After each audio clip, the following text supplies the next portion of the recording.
Toyib, Bismillahirrahmanirrahim. Assalamualaikum warahmatullahi wabarakatuh. Perkenalkan ibu dan kawan-kawan, nama saya Nabhan NIM 21203799 yang akan membacakan jawaban dari jawaban saya tentang pengembangan kurikulum. Nomor 1. Pandangan saya mengenai pergantian kurikulum adalah yang sangat saya apresiasikan karena bertujuan untuk meningkatkan pendidikan di Indonesia, tetapi semua itu tidak sesuai harapan karena mutu dan sistem pendidikan di negara kita masih tertinggal jauh dan mengakibatkan turunnya prestasi dan meningkatkan biaya pendidikan karena perkembangan zaman. Dan dampaknya bagi sekolah adalah adanya dampak baik dan dampak buruk. Dampak zaman dan dampak buruknya adalah berkurangnya prestasi dan pegangan guru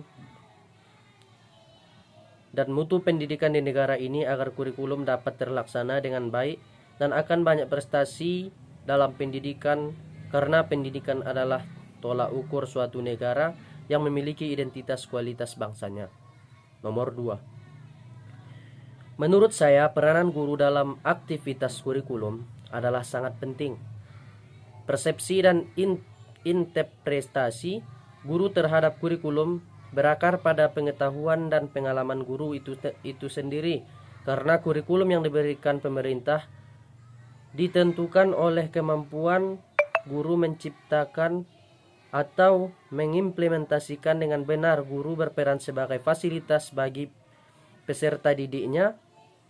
Guru adalah perancang masa depan dan peserta didik guru serta berperan aktif mengisi kehidupan di masa depan, dan untuk ini guru harus memiliki dari hal-hal kecil dan selain profesional dalam tugasnya walaupun terjadi pergantian kurikulum di Indonesia. Inflasi landasan filosofis yaitu kurikulum berisi pengalaman yang telah teruji yang sesuai dengan minat dan kebutuhan siswa. Sedangkan tenaga pendidik yaitu menyediakan serta mengatur kondisi untuk membelajarkan peserta didik, mengoptimalkan kesempatan bagi peserta didik untuk menemukan dirinya sendiri sehingga mampu membentuk masyarakat belajar, yaitu masyarakat yang siap menghadapi perubahan-perubahan yang semakin lama semakin maju tanpa kehilangan dirinya. Contohnya yaitu terdapat dalam kurikulum 2013. Menyembangkan potensi peserta didik untuk berpikir rasional dan kecemerlangan pendidik akademik dengan memberikan makna terhadap apa yang dilihat.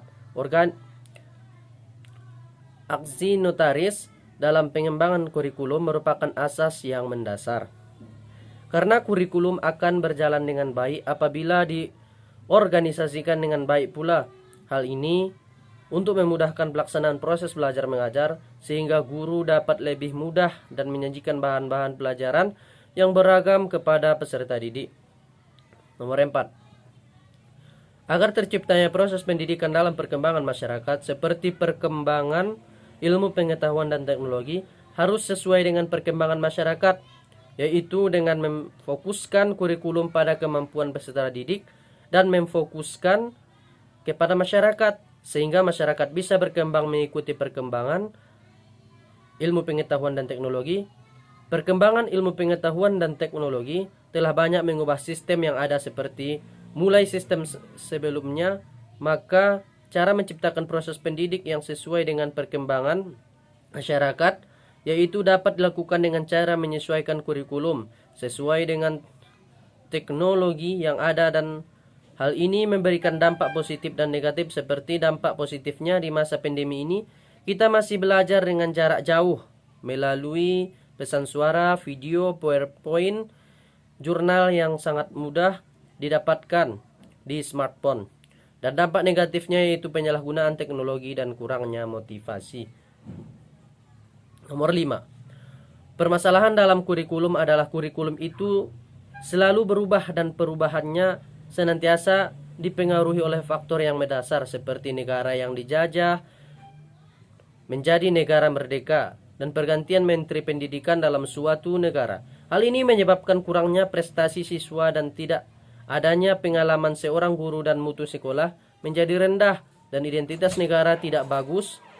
Kurikulum dengan baik dan dengan metode yang tepat yang bisa dipahami siswa yaitu dengan cara tidak merubah-ubah kurikulum, tetapi meningkatkan kurikulum itu sesuai zaman dan sistem kurikulum yang mendukung atau membuat siswa dan guru kerjasama untuk meningkatkan pendidikan. Nomor 6.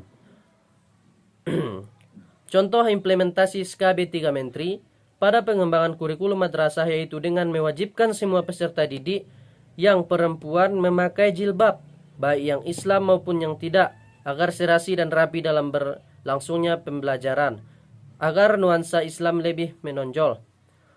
Substansi dan sasarannya adalah untuk menciptakan keseragaman sebagai sekolah yang mengikuti aturan SKB 3 Menteri, dan sasarannya sekolah madrasah maupun umum yang mengikuti antara SKB 3 Menteri, dan sasarannya sekolah madrasah maupun umum.